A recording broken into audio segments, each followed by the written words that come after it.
সম্মানীয় ভাইরা, আমি একটি উদাহরণ আপনাদের সামনে দেব। সাদা কাপড়ে দাগ লাগা এবং কালো কাপড়ে দাগ লাগার একটি উদাহরণ আপনাদের সামনে পেশ করব। বিশ্বনবী জনাবে মুহাম্মদুর রাসূলুল্লাহ সাল্লাল্লাহু আলাইহি ওয়াসাল্লামের দুইজন সাহাবী, যার নাম হযরতে সালাবা আনসারী আর একজনের নাম হলো হযরতে সাঈদ ইবনে আব্দুর রহমান। বিশ্বনবী জনাবে মুহাম্মদুর রাসূলুল্লাহ সাল্লাল্লাহু আলাইহি ওয়াসাল্লামের এই দুজন সাহাবা, প্রিয় নবী সাল্লাল্লাহু আলাইহি ওয়াসাল্লাম যখনই প্রিয় নবী সাল্লাল্লাহু আলাইহি ওয়াসাল্লাম যুদ্ধের জন্য তাবুকের যুদ্ধের জন্য প্রিয় নবী সাহাবাদেরকে বললেন,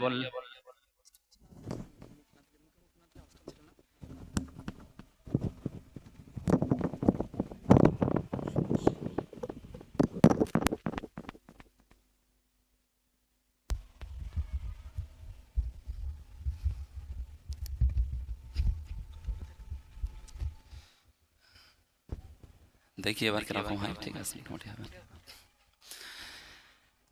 প্রিয় নবী সাল্লাল্লাহু আলাইহি ওয়াসাল্লামের দুইজন সাহাবী, একজনের নাম হযরতে সালাবা আনসারী রাদিয়াল্লাহু তাআলা আনহু আর একজনের নাম হলো হযরতে সাঈদ ইবনে আব্দুর রহমান রাদিয়াল্লাহু তাআলা আনহু। প্রিয় নবী সাল্লাল্লাহু আলাইহি ওয়াসাল্লাম তাবুকের যুদ্ধের জন্য সাহাবাদেরকে বললেন, তাবুকের যুদ্ধে তোমাদের যেতে হবে। এই প্রিয় নবীর এই দুইজন সাহাবা তারা যুক্তি করলেন, পরামর্শ করলেন যে তাবুক এখান থেকে অনেক দূরে, তো আমাদের বাড়িতে তো সেরকম কোনো পুরুষ মানুষ নাই, তো যদি আমরা দুজনাই যুদ্ধে না গিয়ে দুজনাই যদি যুদ্ধের ময়দানে না যেয়ে একজন বাড়িতে থাকি আর একজন যদি যুদ্ধে যায়, তাহলে আমাদের জন্য একটু ভালো হয়। বাড়িটাও পাহারা দেওয়ার জন্য একজন লোক দরকার, তাই তো নাকি?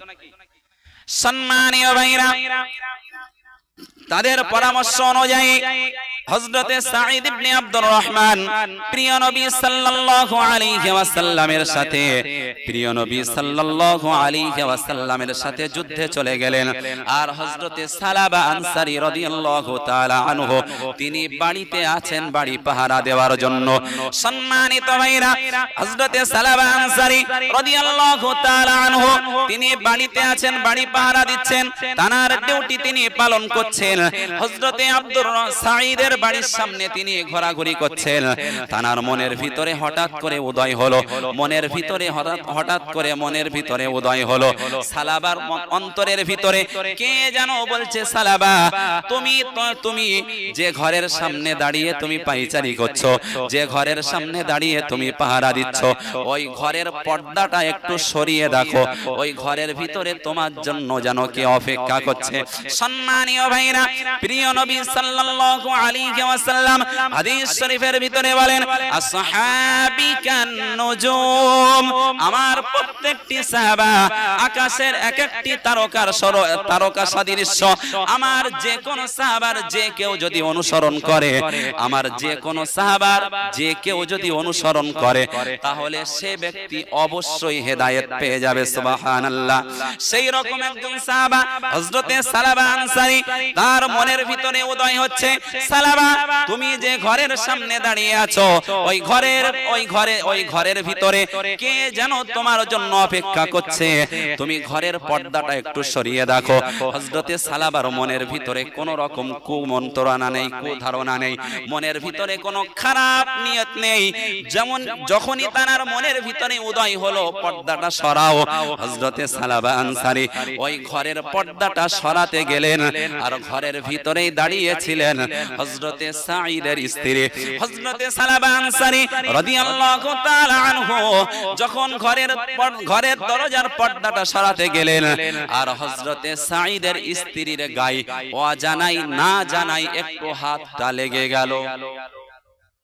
গায়ে হাত দেওয়ার জন্য পর্দা সরাচ্ছিল, গায়ে হাত দেওয়ার জন্য কোন রকম কুমন্ত্রণা বা কোন রকম কুধারণা নিয়ে মনের ভিতরে উদয় হলো, সালাবা দেখো তোমার জন্য কে যেন অপেক্ষা করছে।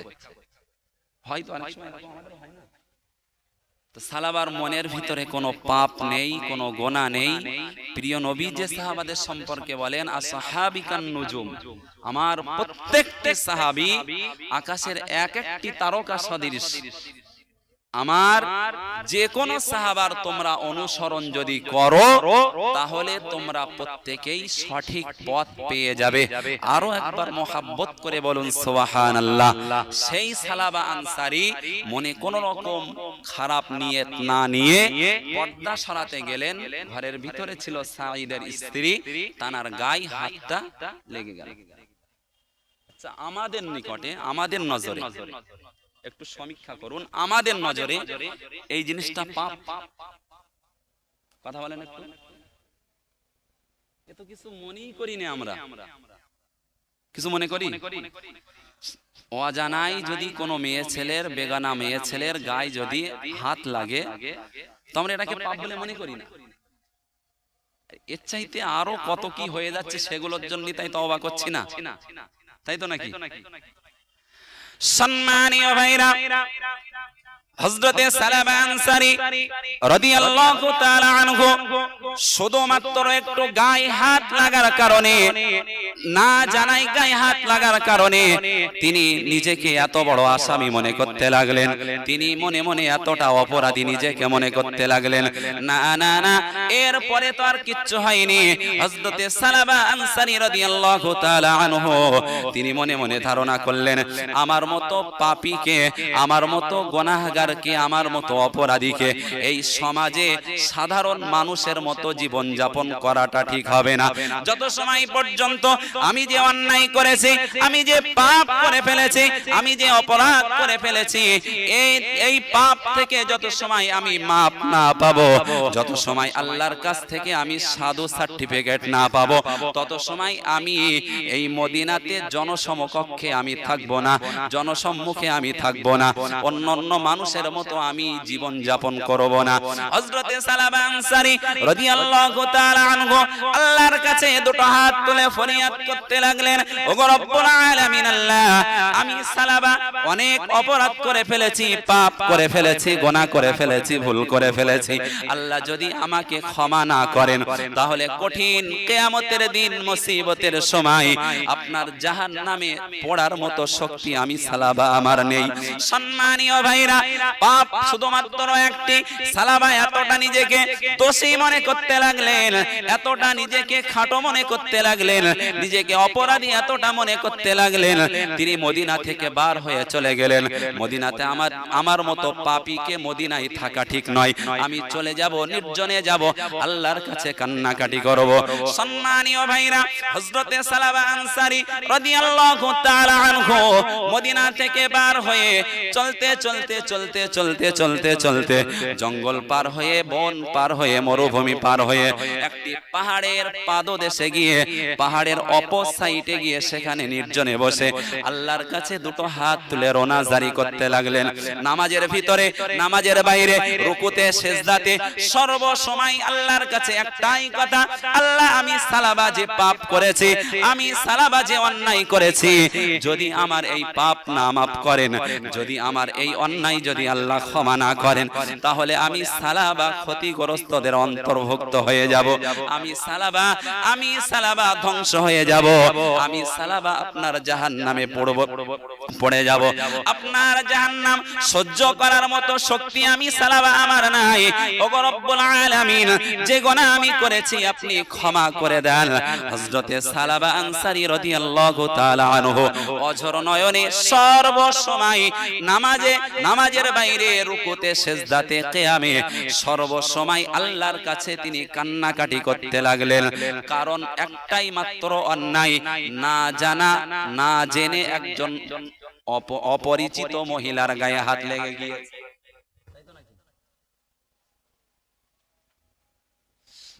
আমাদের নিকটে সামান্য একটুখানি হাত লেগে গিয়েছে, তাই সালাবা নিজেকে এতটা অপরাধী, এতটা মানে দোষী মনে করতে লাগলেন।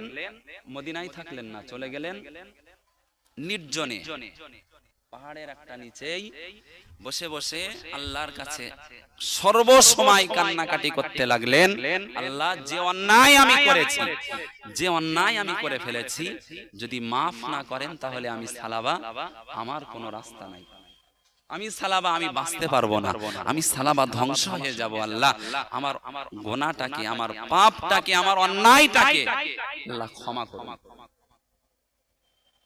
সম্মানীয় ভাইরা, ওদিকে তাবুকের যুদ্ধ শেষ হওয়ার পরে প্রিয় নবী সাল্লাল্লাহু আলাইহি ওয়াসাল্লাম সাহাবাদেরকে নিয়ে যখন মদিনাতে ফিরে আসলেন, মদিনাতে ফিরে আসার পরে সালাবাকে সর্বপ্রথম কে খোঁজ করবে? কথা বলেন। যে দুজনের সাথে, যে দুজনা মিলে পরামর্শ করে, যুক্তি করে, একজন বাড়িতে ছিলেন আর একজন যুদ্ধে গিয়েছিলেন, ওই ব্যক্তি হযরতে সাঈদ রাদিয়াল্লাহু তাআলা আনহু মদিনাতে এসে তিনি সর্বপ্রথম সালাবাকে খোঁজ করলেন। হযরতে সালাবার খোঁজ করার পরে স্ত্রীর কাছ থেকে তিনি শুনলেন যে এই রকম একটি অপরাধ করার কারণে লোক মুখে আমি যতদূর জেনেছি, লোক মুখে আমি যতদূর শুনেছি, হযরতে সালাবা মদিনাতে নেই।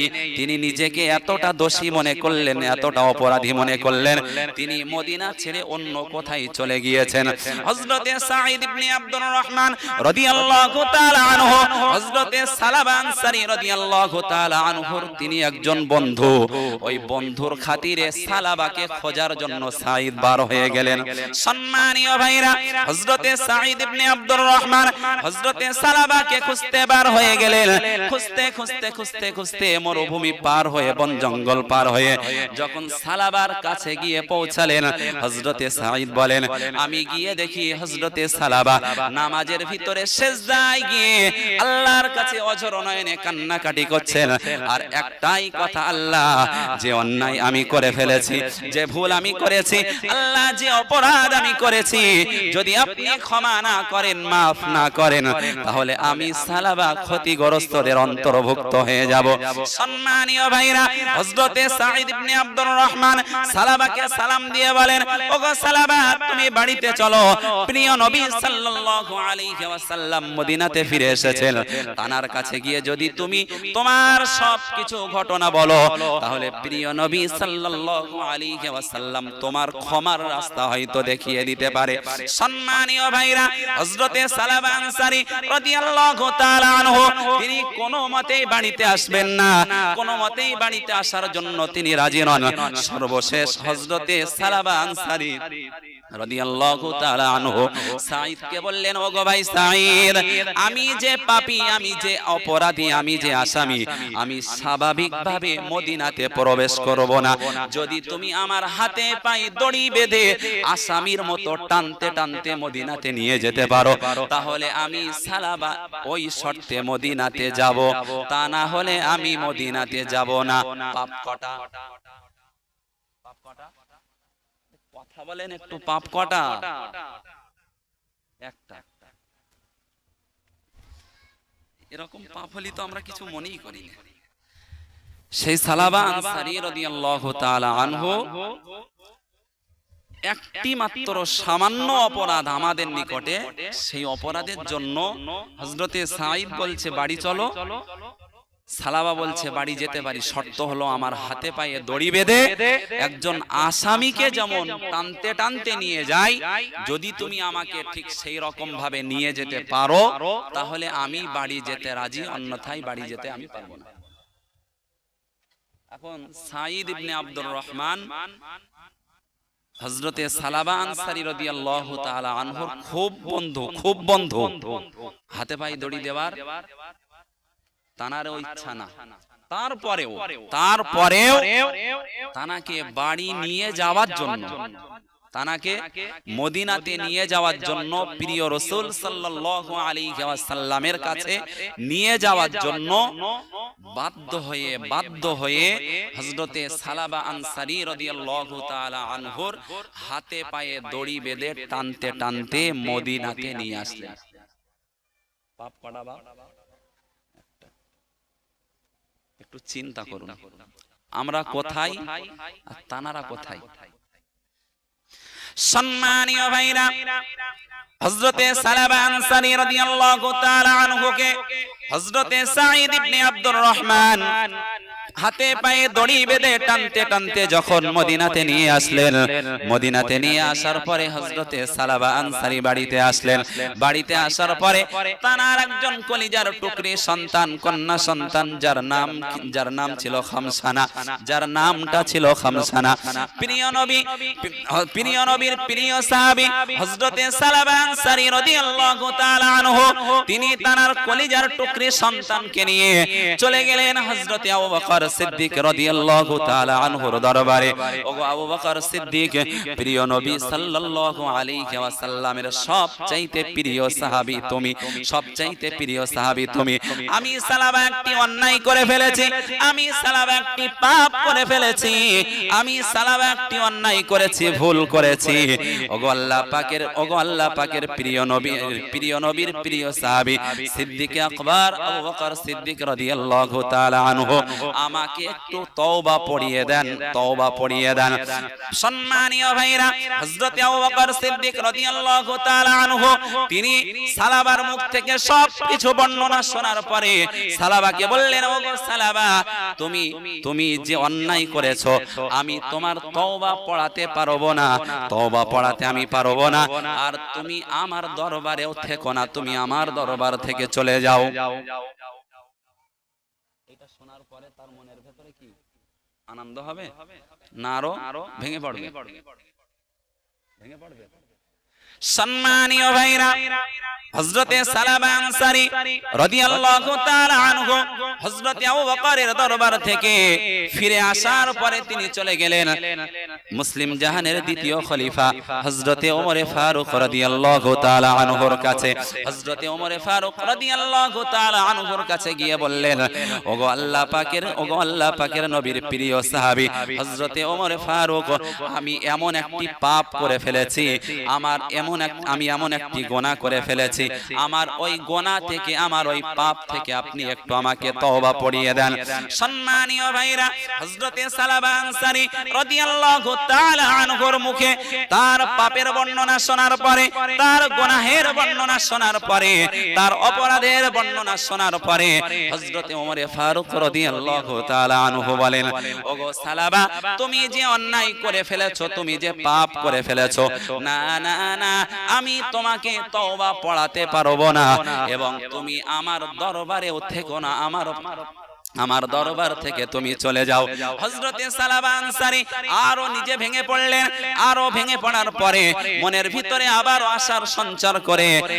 আশার সঞ্চয় করে তিনি চলে গেলেন প্রিয় নবী সাল্লাল্লাহু আলাইহি ওয়াসাল্লামের প্রিয় জামাতা হযরতে আলী কাররামাল্লাহু ওয়াজহাহু। হযরতে সালাবা আনসারী রাদিয়াল্লাহু তাআলা আনহু তার কলিজার টুকরি সন্তান হযরতে খামসানাকে নিয়ে আলীর দরবারে গিয়ে বলেন, ওগো ভাই আলী, আমি এমন একটা অন্যায় করে ফেলেছি, এমন একটা পাপ আমি করে ফেলেছি, যদি আমাকে তওবা না পড়ান তাহলে আমি আল্লাহর সামনে মুখ দেখাতে পারবো না।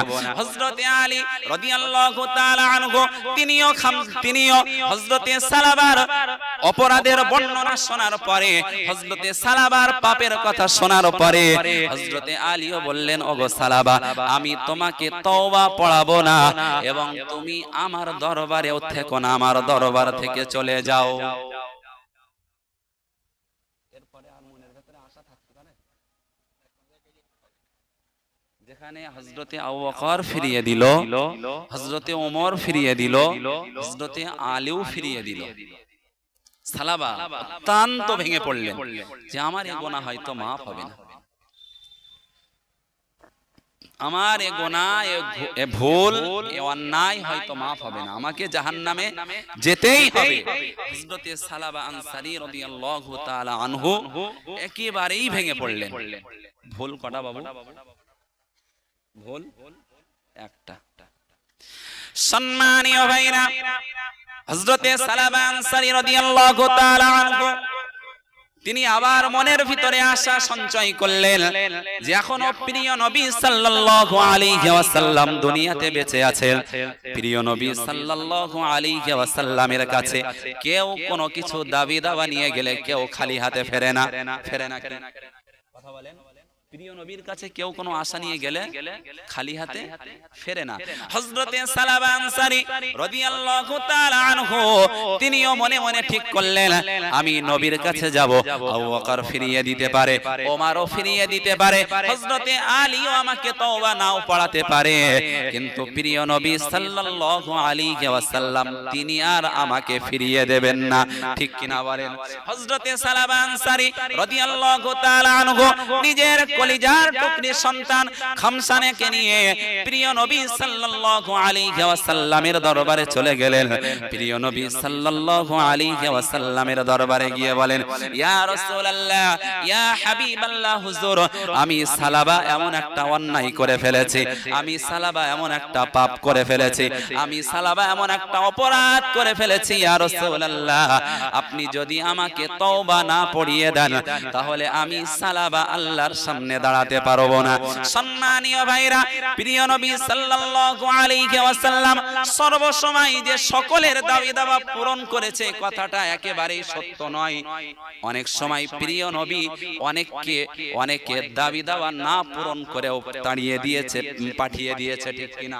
হযরতে সালাবা আনসারী রাদিয়াল্লাহু তাআলা আনহু তিনি মনের ভিতরে আশা নিয়ে যখন নবীর দরবারে গিয়ে তানার পাপের কথা বর্ণনা করলেন, গুনাহের কথা বর্ণনা করলেন, প্রিয় নবী সাল্লাল্লাহু আলাইহি ওয়াসাল্লাম হযরতে সালাবাকে বললেন, ও সালাবা আমি তোমার তওবাও পড়াবো না এবং তুমি আমার সামনেও থাকবে না, চলে যাও। এরপরে আর কোনো আশা থাকতে পারে? কথা বলেন একটু। আর কোথাও যাওয়ার জায়গা নেই যেখানে প্রিয় নবী সাল্লাল্লাহু আলাইহি ওয়াসাল্লাম পর্যন্ত তওবা পড়ালেন না, ফিরিয়ে দিলেন।